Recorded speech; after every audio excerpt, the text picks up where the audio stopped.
जहाँ अहिंसा है, जैन धर्मासा उच्यते, वहाँ जैन धर्म है। जैन धर्म कोई संप्रदाय का नाम नहीं है, जैन धर्म कोई पंथ का नाम नहीं है। अगर जैन धर्म में अनेकांतवाद जैसा सिद्धांत है तो फिर ये पंथवाद की अवधारणा कैसे देखने को मिलती है? देखिए कि ये जो पंथवाद बने हैं ये व्यक्तिगत विचारों से बने, ये व्यक्तिवाद पर बने। लगभग 16 साल की उम्र में मैं बाल ब्रह्मचारी व्रत के साथ 17 वर्ष की उम्र में साधु पद पर आ गई। और कई गुरु जैसे रामदेव जी, बागेश्वर धाम जी, इन्होंने सबने कहीं ना कहीं कहा है कि जो जैन मुनि की चर्या होती है वो सबसे कठिनतम तप होता है। जय जिनेंद्र बंधुओं, स्वागत है आपका द महावीर मार्ग के पॉडकास्ट शो द सार्थक संवाद में। मैं हूं अनुराग और आज हमारे साथ जिन धर्म की चर्चा करने के लिए मौजूद है दिगंबर जैनाचार्य देवनंदी जी महाराज। और आज इस पॉडकास्ट में हम उनसे करेंगे धर्म चर्चा, तो बने रहिए हमारे साथ इस प्रोग्राम में।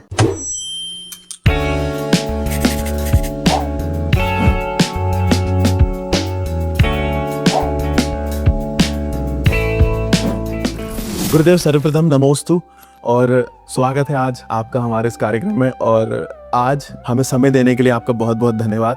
गुरुदेव, मेरे जहन में कई प्रश्न हैं, उनमें से एक ये है कि जैसे बच्चा बड़ा होता है और कई तरह के सपने देखता है कि मैं ये बनूंगा वो बनूंगा, तो आपके जीवन में ये वैराग्य यात्रा का कैसे शुरुआत हुई इसकी गुरुदेव? बहुत अच्छी बात अनुराग जी। सबसे पहले तो मैं आपके लिए आपके मन में उपजने वाले प्रश्नों के लिए मैं बहुत बहुत साधुवाद देता हूँ। ये सर्वसामान्य प्रश्न है और सभी लोग लगभग ये पूछते हैं। मैं जब लगभग 8वीं कक्षा में था तब मैं अपने दोस्तों के साथ स्कूल में जाता था और मैंने अपनी कॉलर पर एक एम शब्द लिख रखा था। तो मुझे टीचर समेत बच्चे भी पूछते थे, हमारे मित्र लोग, कि आपने एम क्यों लिखा है। तब किसी हमारे परिवार के लोगों ने, पूर्वजों ने मंदिर बनवाए, मूर्तियां विराजमान की, और मुझे बचपन से ही ऐसी एक लगन थी। और मैं रोज़ पाठशाला जाता था तो मैं वहाँ पर बहुत कुछ धर्म की बातें सीखता था। उसके साथ साथ मुझे जो है बचपन से ही एक ऐसी लगन लगी थी कि मंदिर जाना चाहिए, अभिषेक करना चाहिए, मुनियों के दर्शन सेवा करनी चाहिए। तभी से हमारे संस्कार कुछ इस जन्म के भी थे और माता पिता के भी संस्कार थे। मैं जिस गांव में जन्मा हूँ उस गांव में, सायगढ़ में, खटौरा में, कोई नल नहीं थे, कोई वहाँ पर आटा चक्कियाँ नहीं थी, कोई किसी प्रकार का सिनेमा घर नहीं था। तो मैंने बचपन से नल का पानी नहीं पिया। बचपन से मैंने हाथ की आटे की चक्की जो घर में रहती है पीसने वाली, उसी का ही आटा खाया। और कभी सिनेमा नाम की क्या चीज़ होती है आज तक मुझे इसके बारे में मालूम नहीं है। तो इस सब चीज़ों से मेरा मन जो है वैराग्य से आप्लावित होता रहा। कुछ इस जन्म के हमारे लिए प्रेरणा और संस्कार मिले और कुछ पिछले जन्मों के संस्कार से संयोग बना और हम इस मार्ग में आगे बढ़ गए। जब हमारा बचपन था तब इतनी समझ नहीं थी, और जब युवावस्था आई तब हम बहुत कुछ वैराग्य संस्कारों को लेकर के बहुत आगे बढ़ गए। इसलिए अब वैराग्य अवस्था में आगे बढ़ने के बाद लगभग 16 साल की उम्र में मैं बाल ब्रह्मचारी व्रत के साथ 17 वर्ष की उम्र में साधु पद पर आ गया। और तब से लगातार मैं इसी साधु पद की साधना करते हुए अपना और समाज का, जैनेतर लोगों का कल्याण करने का काम करता। हाँ, तो गुरुदेव उसी से संबंधित मेरा एक और सवाल है कि जैसे आपकी बाल्यावस्था कहो या युवावस्था पूरी तरह धर्म के मार्ग में थी, तो गुरुदेव आजकल जैसे वर्तमान युग चल रहा है, सब तरह की चीज़ें हो रही हैं, तो उसमें जो जैन युवा है या बच्चे हैं वो किस तरीके से धर्म को अपने जीवन में, करियर और आजकल के युग के साथ धर्म को का समन्वय करके आगे बढ़े?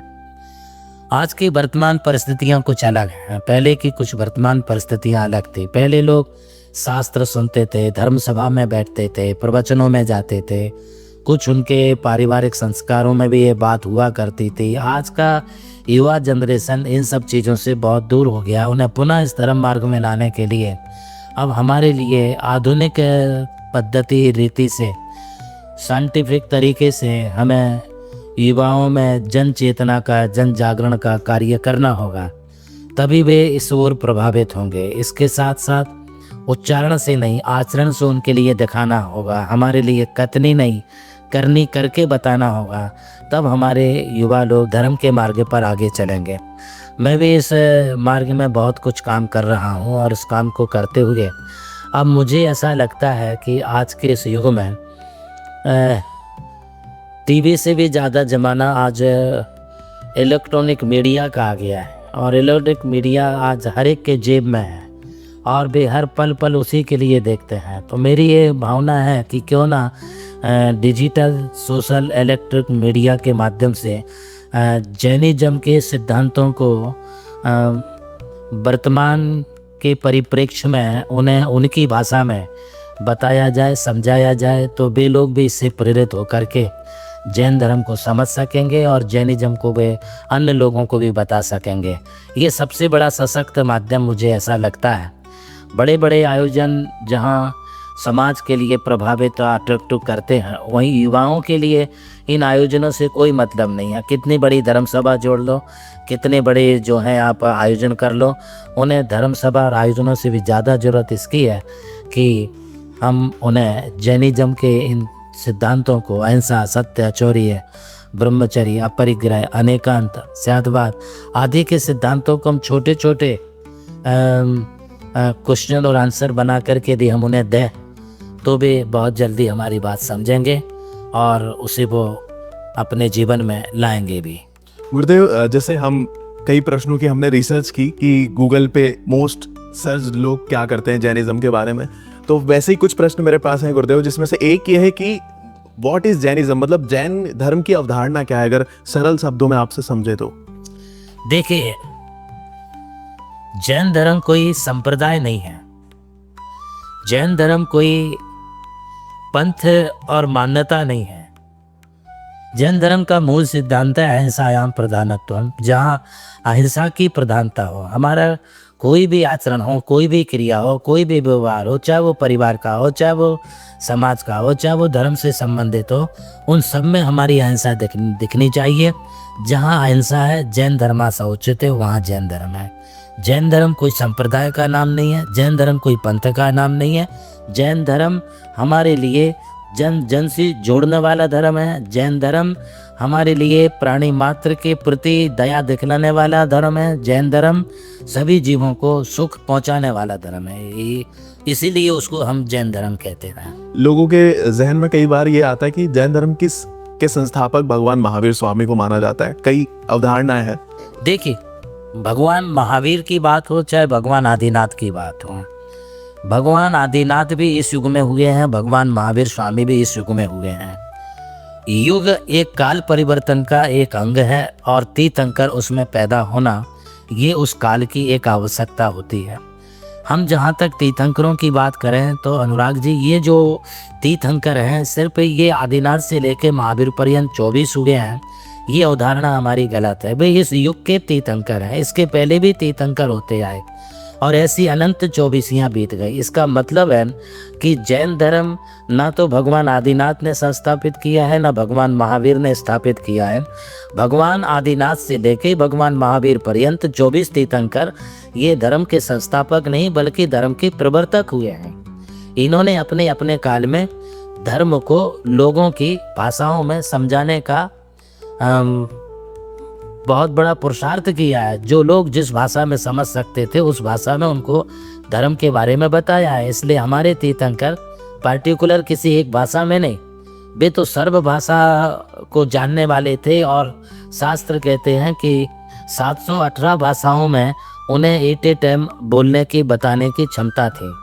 इसलिए जैन धर्म के हम उन्हें संस्थापक नहीं कहेंगे। भगवान आदिनाथ के पहले भी 24 तीर्थंकर हुए हैं और उसके पहले भी 24 तीर्थंकर हुए हैं।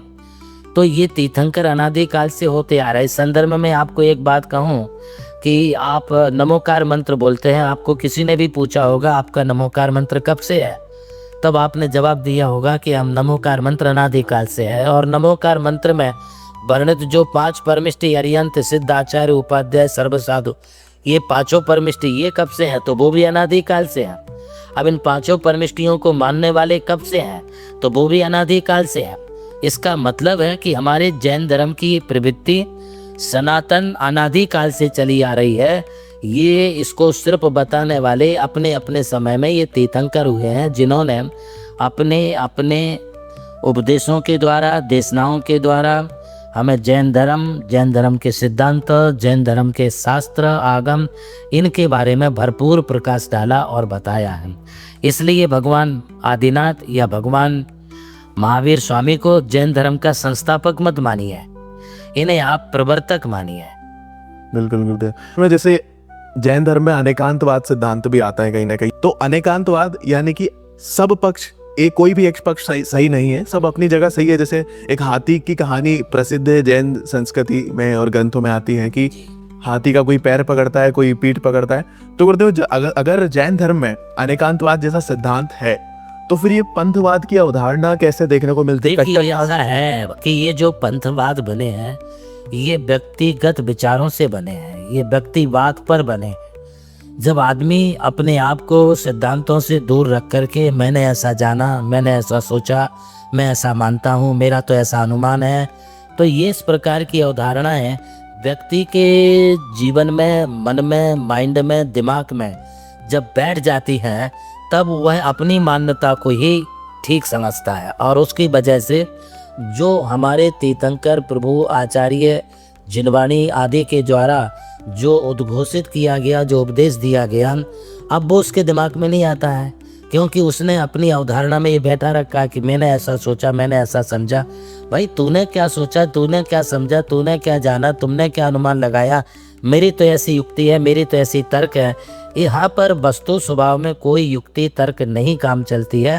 पहले हमें आगम और जिन धर्म की देशना और उपदेशों को, सिद्धांतों को हमें सुनना चाहिए, समझना चाहिए और उसके अनुरूप अपनी अवधारणा बनानी चाहिए। तब हम व्यक्तिगत विचारों से बाहर निकले। आपने बहुत अच्छा उदाहरण दिया कि जैसे एक हाथी है, तो हाथी के लिए कोई पेट पकड़ता है, कोई पाँव पकड़ता है, कोई कान पकड़ता है, कोई सूंड पकड़ता है, कोई पूंछ पकड़ता है।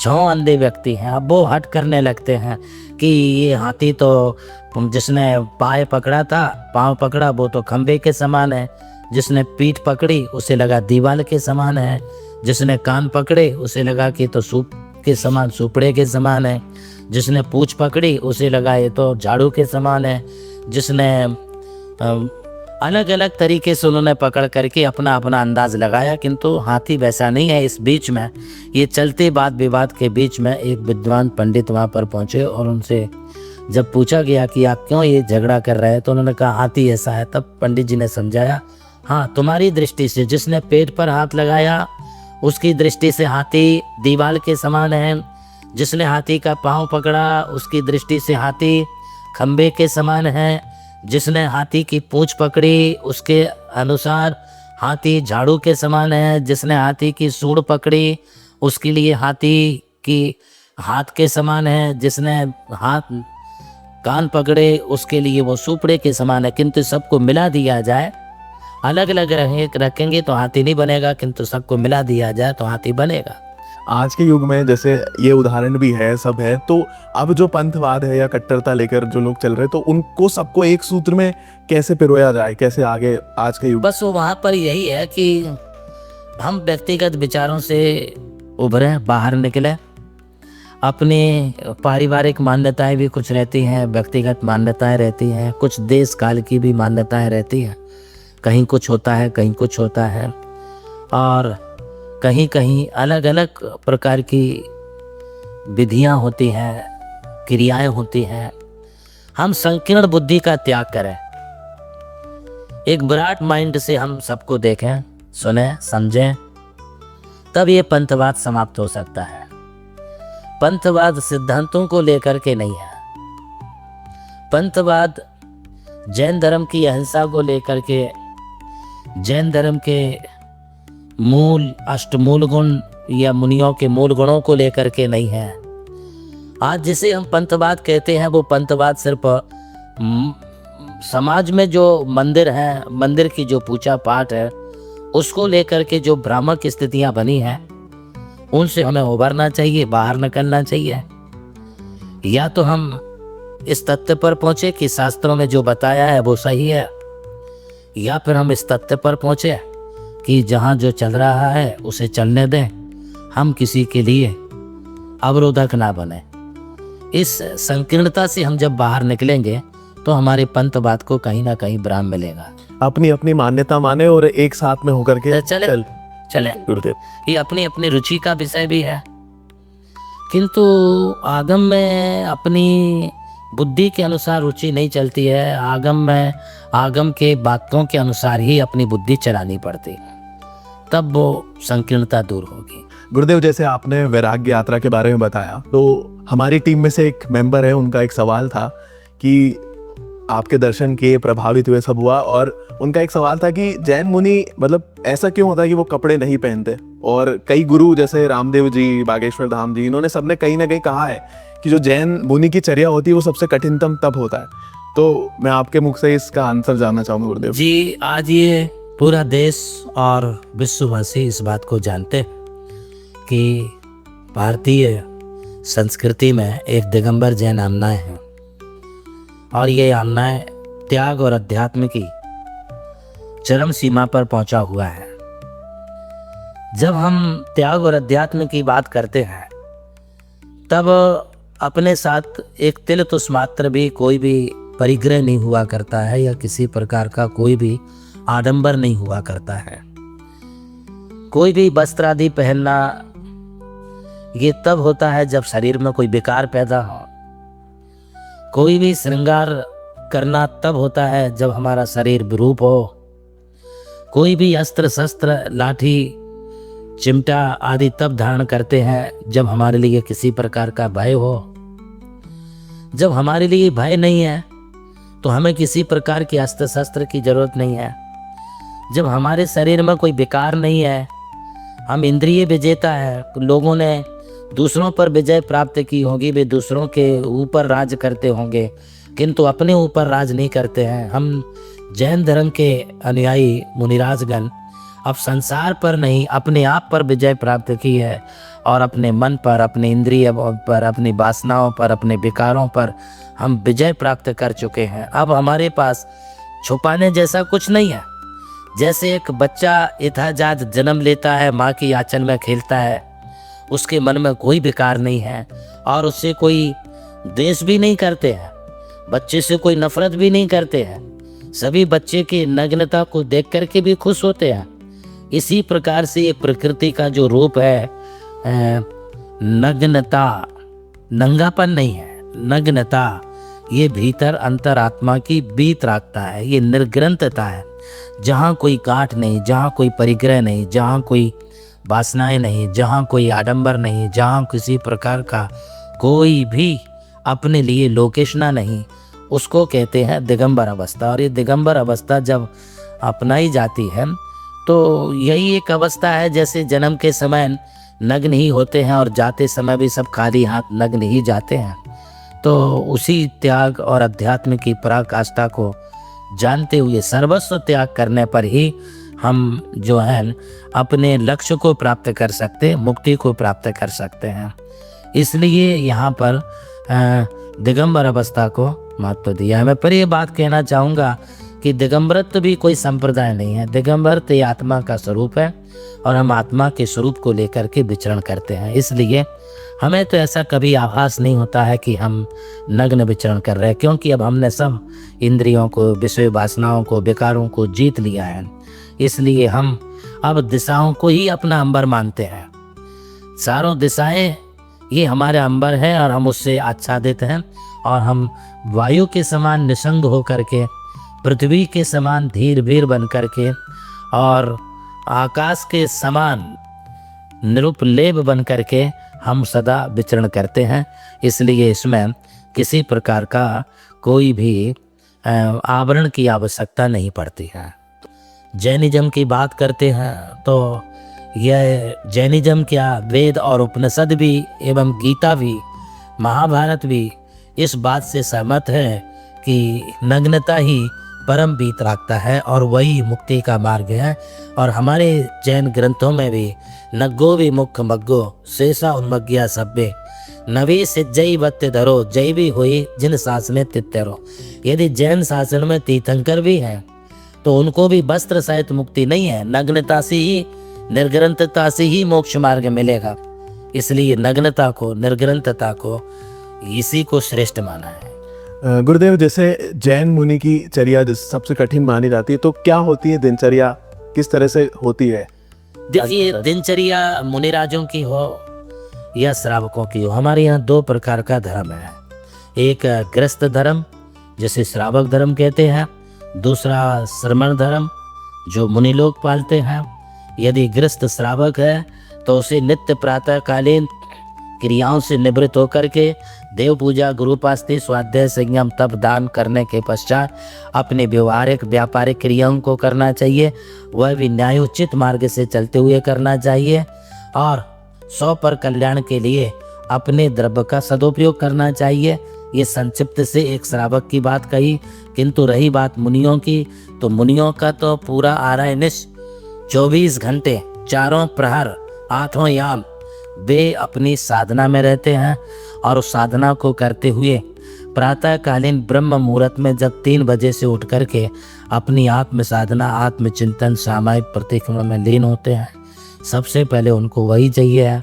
सामायिक अर्थात समयोजित, समता के परिणाम, बहुत ही संतुलित परिणाम, किसी से राग नहीं, किसी से द्वेष नहीं, किसी से कोई बैर भाव नहीं, अत्यंत शांति के साथ अपने स्वभाव को समझते हुए स्वभाव में ही लीन रहने की बात उनके अंतःकरण में साधना से शुरुआत होती है। वे अपने दैनंदिन देवस्विक रात्रिकालीन दोषों का परिमार्जन करने के लिए प्रातःकाल प्रतिक्रमण भी करते हैं। फिर उसके पश्चात वे देव वंदना भी करते हैं, गुरु वंदना करते हैं, स्वाध्याय करते हैं। कदाचित शरीर के द्वारा धर्म साधन करने के लिए 24 घंटे में एक बार वे अंजलि पुट में श्रावकों के द्वारा दिए गए शुद्ध सात्विक आहार के लिए अपने भूख से थोड़ा कम प्रमाण में ले करके पुनः अपने मध्याह्नकालीन सामायिक में जाते हैं। फिर आत्मचिंतन करते हैं। ध्यान पूरा होता है तो पुनः अध्ययन, शास्त्र, स्वाध्याय में लग जाते हैं। उसके पश्चात यदि श्रोतागण, समाज, श्रावक यदि कोई है तो उन्हें भी धर्मोपदेश भी देते हैं। सायकालीन पुनः स्वाध्याय पूर्वक प्रतिक्रमण के साथ रात्रि योगिक क्रियाएं करते हैं। पुनः प्रतिक्रमण और सामायिक करते हैं और थोड़ा सा अपने शरीर के लिए विश्राम देने के लिए थोड़ी बहुत शारीरिक स्वास्थ्य अनुकूल बना रहे, इसके लिए अल्प सी निद्रा भी लेते हैं। सामान्यतः ये तो जैन साधुओं की एक छोटी चर्या के बारे में मैंने आपको बताया है। जीवन काल में जब से ये दीक्षा लेकर के पिंची कमंडल हाथ में स्वीकार करते हैं, तब वे पिंची कमंडल को लेकर के ही विचरण करते हैं। इनके आवश्यक उपकरण होते हैं। ये पिंची, इनका एक चिन्ह भी है कि ये दिगंबर जैन साधु हैं। दूसरा, इससे वो परिमार्जित जीवों की रक्षा भी करते हैं, आशीर्वाद भी देते हैं और दूसरों की भलाई के लिए भी पिंची का उपयोग करते हैं। कमंडल अपने शारीरिक शुद्धि के लिए रखते हैं। जिनवाणी है तो अपने स्वाध्याय के लिए उपयोग में लाते हैं। अब पद विहार ही करते हैं। पद विहार में जो हम जीव अहिंसा का पालन कर सकते हैं, वो किसी प्रकार के वाइकेस, मोटर गाड़ी आदि के उपयोग में उसका हम जीवों का संरक्षण नहीं कर सकते। इसलिए पद विहार करना ये हमारा एक प्रमुख अहिंसा का उद्देश्य होता है। पद विहार से सारे संसार भर में जैनेतर भाई बहनों में धर्म के बारे में भी मालूमात होती है, उपदेश होते हैं। पद विहार करने से हमारी चर्या बहुत अच्छे तरीके से पलती है। जैसे आप मेरी ही बात लेंगे तो अभी तक हम 70,000 किलोमीटर 45 वर्षों में हम पद विहार कर चुके हैं। दूसरी बात है कि निर्वस्त्र रहते हैं, कोई आभरण नहीं रहते, चाहे कोई ठंडी हो, गर्मी हो, सर्दी हो, बरसात हो, धूप हो, कैसी भी स्थिति बने, हर परिस्थिति में ऐसी ही अवस्था में रहते हैं। किसी प्रकार के गादी आदि का उपयोग नहीं करते। लकड़ी के तख्ते पर, लकड़ी के पाटे पर, दीवान पर ही विश्राम करते हैं या जमीन पर ही बैठ जाते हैं। 2 महीना, 3 महीना या 4 महीने में केश लॉन्च करते हैं, अर्थात अपने हाथों से केशों को उखाड़ते हैं। सिर के बाल हैं, दाढ़ी के बाल हैं, मूछ के बाल हैं, इसे हम केश लॉन्च कहते हैं। इसी प्रकार से हमारे वैराग्यमयी अध्यात्म तप और त्याग के जीवन में हमारा वैराग्य कितना दृढ़ है, इसे कसौटी पर कसने के लिए, साथ ही अपनी परिसय सहन करने की शक्ति के लिए एवं याचना वृत्ति से बचने के लिए अपने हाथों से ही केशवंच करते हैं। यदि आप कहें कि इसे किसी नाई वगैरह से करा ले तो उसे पुनः पैसा देना पड़ेगा। पैसे के लिए आप बोलेंगे किसी से मांग लीजिए तो याचना करनी पड़ेगी। इन सब बातों से जैन साधु बहुत दूर रहता है। इसी श्रृंखला में जैन साधु की एक विशेषता है, जैसे मेरा ही ले लीजिए, 45 साल हो गए, 45 साल में आज तक स्नान नहीं किया, फिर भी ये तप मंत्र एवं संयम की सौरभ है, सब जगह बिखरती रहती है, कोई बदबू नहीं आती, कुछ नहीं आता है, क्योंकि यहाँ पर हम प्रतिदिन मंत्र स्नान, ध्यान स्नान, संयम स्नान, तप का स्नान करते हैं।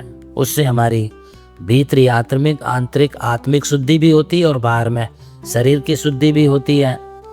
दंत धावन भी नहीं करते हैं, सिर्फ एक ही समय भोजन के समय, आहार के समय गर्म पानी पीने में भी उपयोग में लाते हैं, और गर्म पानी पीने के पश्चात जब भोजन पूरा हो जाता है तो उसी से गुनना भी करते हैं, तो कभी मुख से भी बदबू नहीं आती है। ऐसी बहुत सारी बातें हैं और हमारी दिनचर्या में यही सम्मिलित है। हमारे बीच में स्त्री हो या पुरुष, कोई लेडीज हो या जेंट्स, युवा हो या युवती, हमारे लिए सब समान है। बाल युवा या वृद्ध हो कोई, या हो वह नारी, आशीर्वाद कहें गुरु मेरे, जनता खुद सारी। हमारे गुरु लोग सबके लिए आशीर्वाद भेदभाव नहीं करते हैं। पैसे वाला है, अमीर है कि गरीब है, छोटा है कि बड़ा है, जैन है कि अजैन है, जैसे कोई पेड़ की छांव सबके लिए होती है, गंगा का पानी सबके लिए होता है, वैसे जैन साधु का आशीर्वाद और सानिध्य सभी के कल्याण के लिए होता है। ऐसी दिनचर्या के साथ अपनी आत्म साधना हम लोग करते हैं।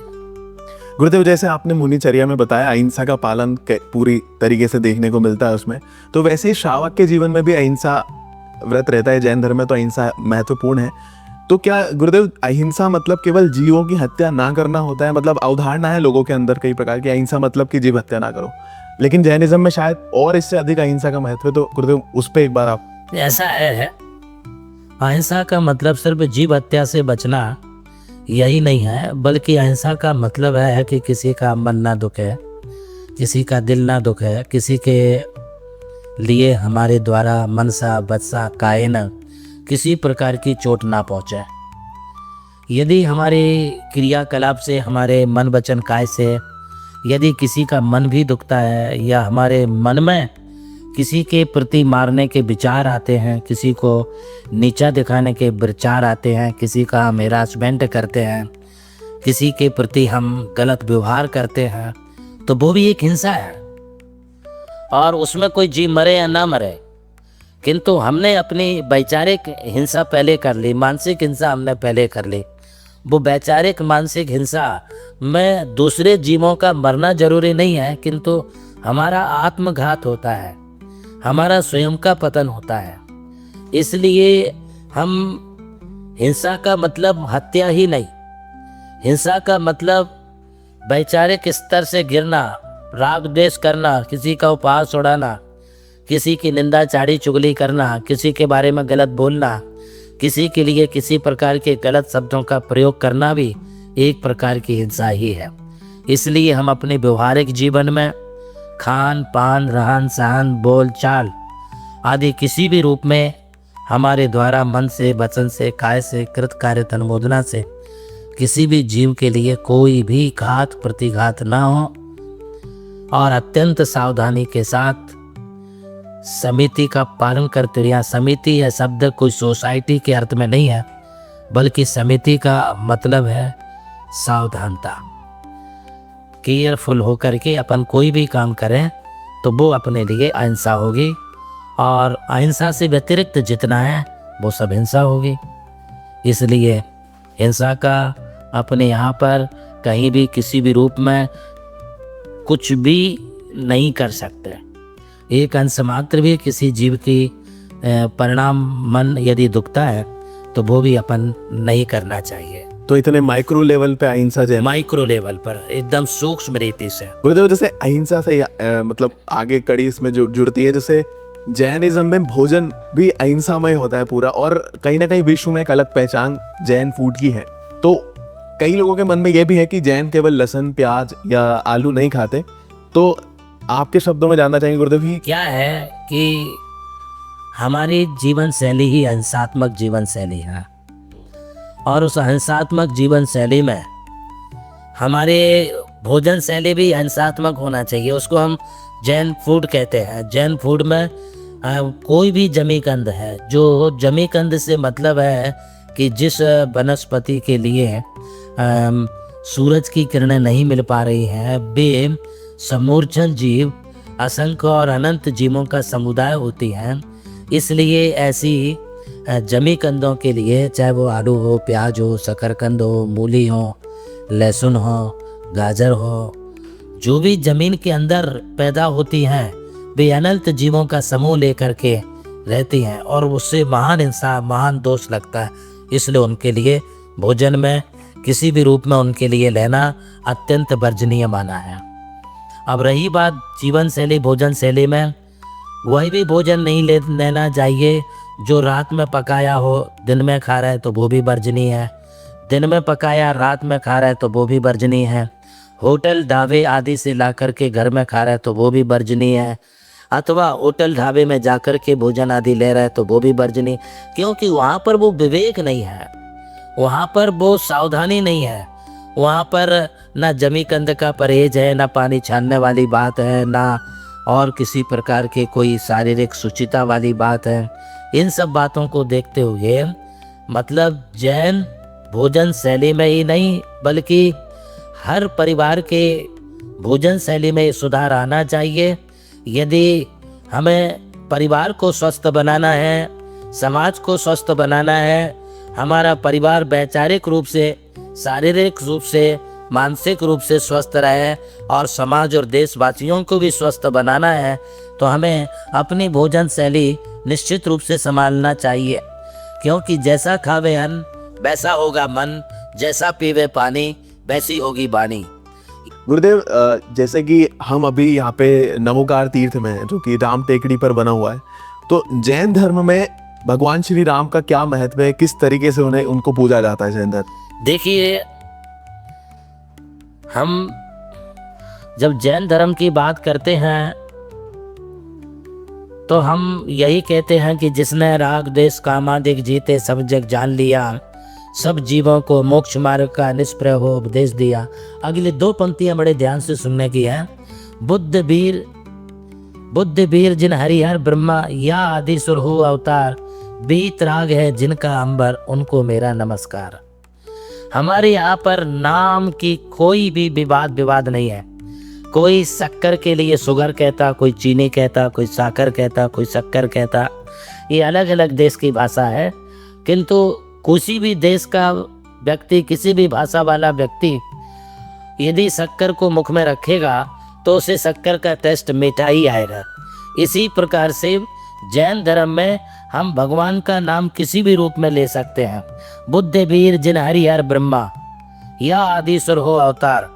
हमारे भक्तमर स्तोत्र में भी मान तुंगाचार्य ने बुद्धस्तु में विबुधार्चित बुद्धि बोधा तुम संकरोसि भुवनत्रय संकृत्वा दाता से धीर से उमार्ग विदे विदाना व्यक्तम तुम्हें भगवान पुरुषोत्तमोसि।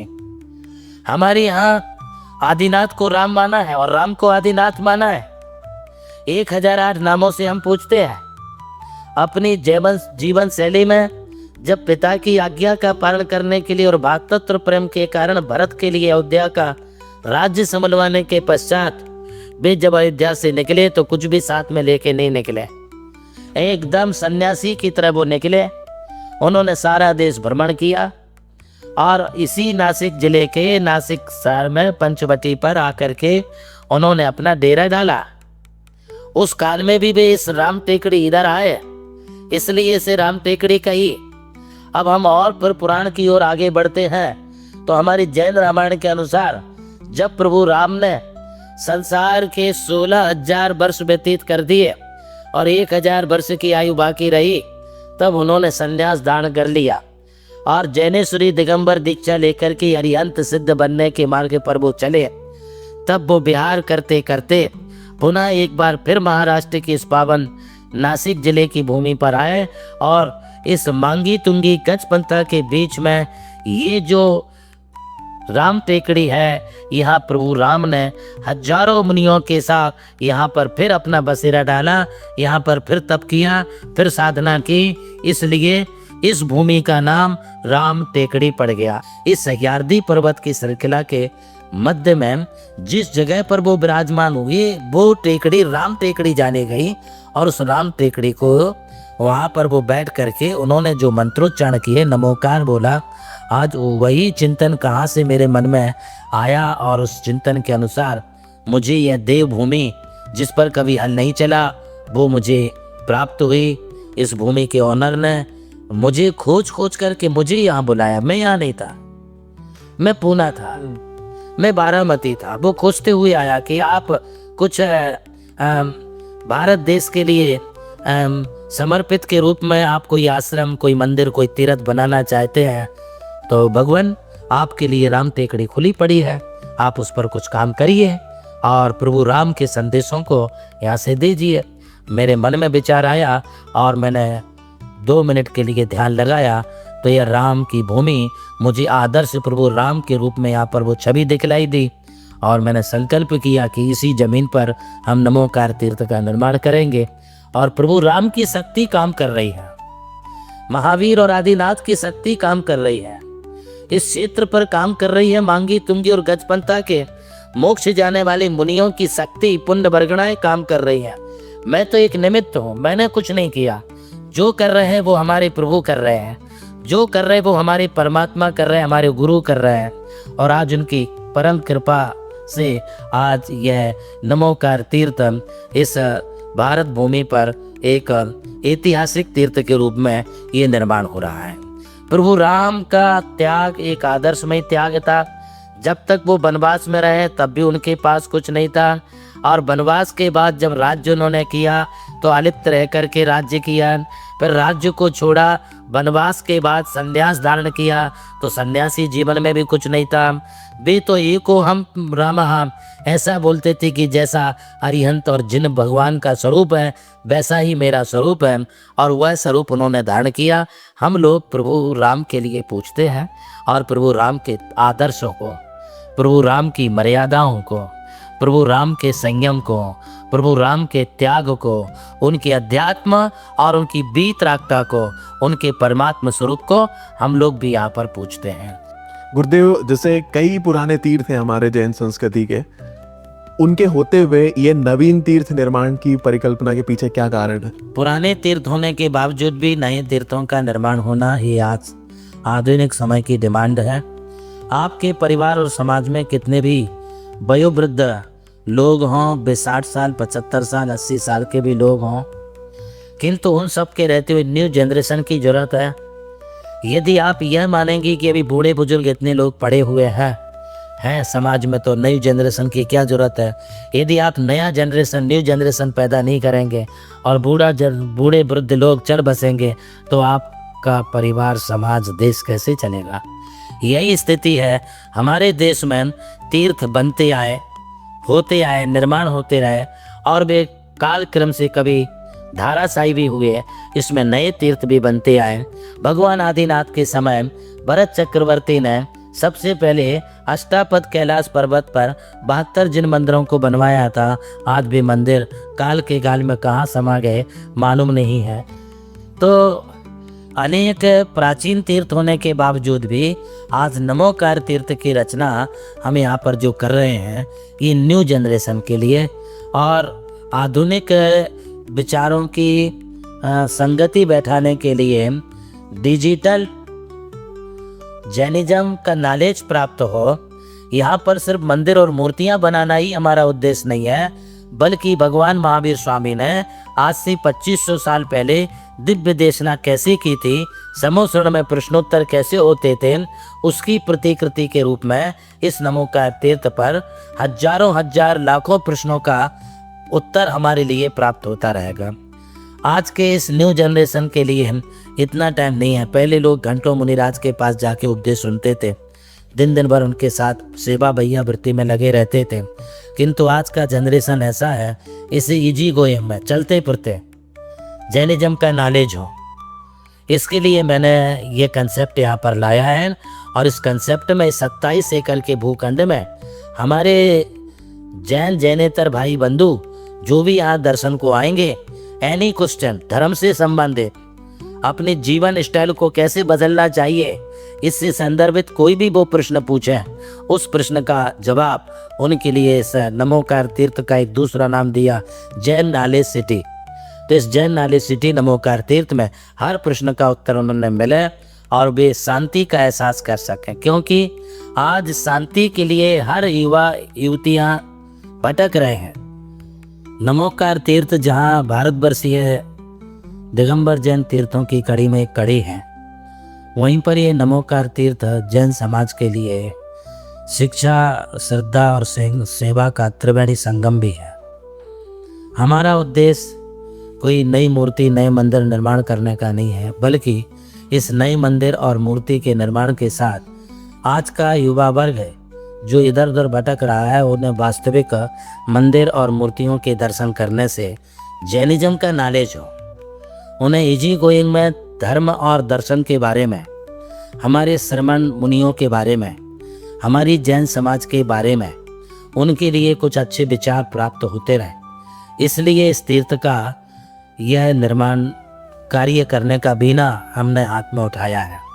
ये तो हमने देश में बहुत सारे काम किए हैं, अनेक मंदिरों के, सैकड़ों मंदिरों के जीर्णोद्धार करके पंच कल्याणक भी कराए हैं, अनेक वेदी प्रतिष्ठा, अनेक विधान संपन्न कराए हैं, पूरे देश भर में हमने भ्रमण भी किया है। किंतु समाज के कुछ युवाओं की डिमांड के अनुसार, उनके विचारों के अनुसार कि गुरुदेव अब हमारे लिए कुछ एक ऐसा स्थायी कार्य आप दे जिससे आगामी काल में सैकड़ों हजारों वर्षों के लिए जैन समाज के लिए और अन्य समाज के लिए एक अच्छा संदेश नमोकार के माध्यम से प्राप्त हो। वो भक्तों की भावनानुसार, हम तो सिर्फ एक निमित्त और प्रेरणा देने वाले हैं, और लोगों ने बहुत अच्छे मुक्त हस्त से सहयोग प्रदान किया और देखते देखते आनंद पानंद में बहुत कम समय में इतना बड़ा विशाल तीर्थ यहाँ पर निर्माण हुआ है। अभी हमारे पास दो चीज़ें हो चुकी हैं, एक श्रद्धा का अर्थात भगवान की, गुरु की भक्ति करने का स्थान बन गया, दूसरा सेवा का। यहाँ पर जैन समाज परस्परो गुरु जीवा नाम की भावना लेकर के अपने समाज सेवा के कार्य भी यहाँ से पूरे कर सकते और साधुओं की सेवा भी कर सकते हैं। तीसरा शिक्षा का काम है, जिसे अभी हम डिजिटल एजुकेशन बोलेंगे, हम उसे, वो डिजिटल एजुकेशन प्रश्नोत्तर के रूप में इस नमोकार तीर्थ पर हमने स्थापित किया है।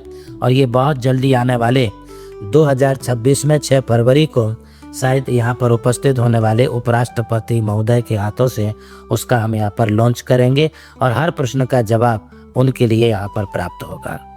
तो ये शिक्षा, सेवा और श्रद्धा का त्रिवेणी संगम यहाँ पर निर्माण हुआ है। इस निर्माण कार्य में हमने प्रमुखता दी थी नमोकार में वर्णित अरिहंत सिद्धाचार्य उपाध्याय सर्वसाधु। आज तक पूरे विश्व में किसी तीर्थंकर के नाम से तीर्थ है, किसी शहर के नाम से तीर्थ है, किन्हीं श्रमण आचार्यों के नाम से तीर्थ स्थापित है, किंतु आज तक इतनी असंख्य अनंत आत्माएं मोक्ष को प्राप्त होती रही और तीर्थंकर भी बनी, हमारे जैसे हजारों लाखों करोड़ों मुनि भी बने, और यह सब कुछ एक सिर्फ नमोकार मंत्र के प्रभाव से हुआ। जिस नमोकार मंत्र ने हमारी जैन समाज को एक अपनी पहचान दी, जिस नमोकार महामंत्र ने हमारे जैसे करोड़ों करोड़ों मुनियों को स्थान दिया, और जिस नमोकार मंत्र के कारण आत्मा परमात्मा हुई, उस नमोकार मंत्र का पूरे देश में अभी तक कुछ नहीं था। तो फिर ये अंतर मन से ही प्रेरणा आई कि कोई दूसरा नाम नहीं, आप नमोकार का ही नाम रखिए तो मैंने कहा ये तो बहुत बड़ी बात है।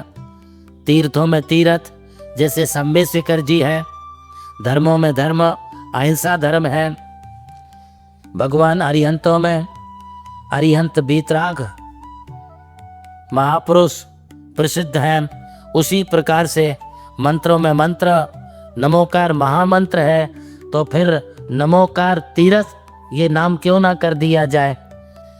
और दूसरा कारण ये है कि नमोकार में वर्णित जो पंच परमिष्टि अरिहंत सिद्धाचार्य उपाध्याय सर्व साधु परमिष्टि है, इन परमिष्टियों का वास्तविक जीवन चरित्र शैली क्या होती है, उन्हें डिजिटल इलेक्ट्रॉनिक मीडिया के माध्यम से हम उन्हें बता सकें कि कैसे जीवन चरित्र होता है, एवं अरिहंत जो होते हैं वे कैसे होते हैं, अरिहंत का समोसरण कैसे होता है, दिव्य ध्वनि कैसे करती है, वे कितने ऊंचाई पर विराजमान होते हैं। प्रतिमा पाषाण की बोल करके प्रतिमा विराजमान नहीं, किंतु यहाँ पर बोलता पाषाण होगा, बोलती मूर्तियाँ होंगी, बोलता समोसरण होगा, और दर्शक ये एहसास कर सकेंगे आने वाले काल में कि हाँ मूर्ति हमारे लिए यह संदेश दे रही है, ये बता रही है। जब हम अरिहंत के सामने अरिहंत परमिष्टि के दर्शन करेंगे तब ऑटोमेटिक हमें अरिहंत के स्वरूप के बारे में, सिद्ध परमिष्टि के दर्शन करेंगे तब सिद्ध आत्माओं के स्वरूप के बारे में, आचार्य परमिष्टि के दर्शन करेंगे तो आचार्य के स्वरूप के बारे में, उपाध्याय और सर्व साधु परमिष्टि के दर्शन करेंगे तब उपाध्याय और सर्व साधु परमिष्टि के बारे में हमारे लिए एक ऐसी अनुभूति होगी कि मानो साक्षात खुद अरिहंत सिद्धाचार्य उपाध्याय साधु अपना स्वरूप हमें बता रहे हैं, जिन्हें हम नमो अरिहंताणम, नमो सिद्धाणम, नमो आर्याणम, नमो वज्रायाणम, नमो लोहे सव सावणम बोल करके नमस्कार करते हैं। वो अनुभूति यहाँ पर उनके लिए होगी। दूसरी बात यह है कि हम इस तीर्थ को अन्य तीर्थों से यदि यह विचार करें, जैसा आपने कहा इसमें क्या विशेषता होगी, हमारे बच्चे सुसंस्कारित बच्चे बने, हमारी बेटियां अच्छी आदर्श बेटी बने। आज की बेटी कल की बहू बनेगी, आज की बहू कल की एक माँ बनेगी, सास बनेगी, दादी सास बनेगी। वे एक अच्छी बेटी, अच्छी बहू, अच्छी माँ, अच्छी सास और अच्छी दादी के रूप में वो देखने के लिए हमारे लिए मिले, वे संस्कार हम यहाँ पर देना चाहते हैं। हमारे जो युवा वर्ग आज भटक गए हैं अपने एजुकेशन के नाम पर, अपने बिजनेस के नाम पर, अपने जॉब के नाम पर, उन्हें भी सही राह और सही दिशा, सही मार्गदर्शन नमोकार तीर्थ से प्राप्त होगा कि बेटा तुम्हारा उद्देश्य सिर्फ जॉब करना, बिजनेस करना ही नहीं है, बल्कि तुम्हारा उद्देश्य तुम्हारी जीवन लाइफ को अपनी कैसे डेवलप करना है, अपने परिवार को कैसे डेवलप करना है, समाज को हमारे लिए कहाँ कैसे डेवलप करना है। ये संदेश हम नमोकार तीर्थ से यहाँ से देना चाह रहे हैं और वो हम कार्य करेंगे। हमने सिर्फ यहाँ पर मंदिर मूर्ति के नाम पर नमोकार तीर्थ का निर्माण नहीं किया। आने वाले समय पर हम एक इतना बड़ा इंटरनेशनल लेवल पर जैन हब यहाँ पर निर्माण करने जा रहे हैं, जो केजी से लेके पीजी तक होगा और जिसमें एक विशाल यूनिवर्सिटी का रूप हमारे लिए यहाँ पर देखने को मिलेगा। इसमें जो शिक्षण सिलेबस भारत के बाहर अमेरिका आदि यूनिवर्सिटियों में चलता है, वही सिलेबस हम नमोकार जैन नॉलेज सिटी में यहाँ पर देंगे और कम खर्चे में अच्छी सुख सुविधाओं पूर्वक भारतीय कल्चर के साथ, यदि जैन बच्चे हैं तो जैन कल्चर के साथ वे इस एजुकेशन को प्राप्त करके टॉप मोस्ट अपना एजुकेशन लेंगे और टॉप मोस्ट वे इंडस्ट्रियल बने, अच्छे बिजनेसमैन बने, अच्छे उद्योगपति बने। मैं नहीं चाहता हूँ कि हमारे बच्चे वे किसी के नौकर बने, किसी के गुलाम बने, किसी के दास बने। मैं नहीं चाहता हूँ कि वे नौकरी पेशा अपनाएं, मैं नहीं चाहता हूँ कि वे किसी के जॉब को करें, बल्कि मैं ये चाहता हूँ कि हमारे बच्चे दूसरों के लिए अपने हाथ के नीचे सैकड़ों लोगों के लिए जॉब दें, बिजनेस दें, उनके लिए भी उद्योग में लगाएं। ये उद्देश्य लेकर के हम इस नमोकार तीर्थ को आगे बढ़ा रहे हैं। बहुत अच्छे से गुरुदेव आपने नमोकार तीर्थ की परिकल्पना हम सबको समझाई और आज हमें समय देने के लिए आपका बहुत धन्यवाद। और नमोस्तु के साथ मैं इस कार्यक्रम को यहीं पे खत्म बहुत बहुत धन्यवाद।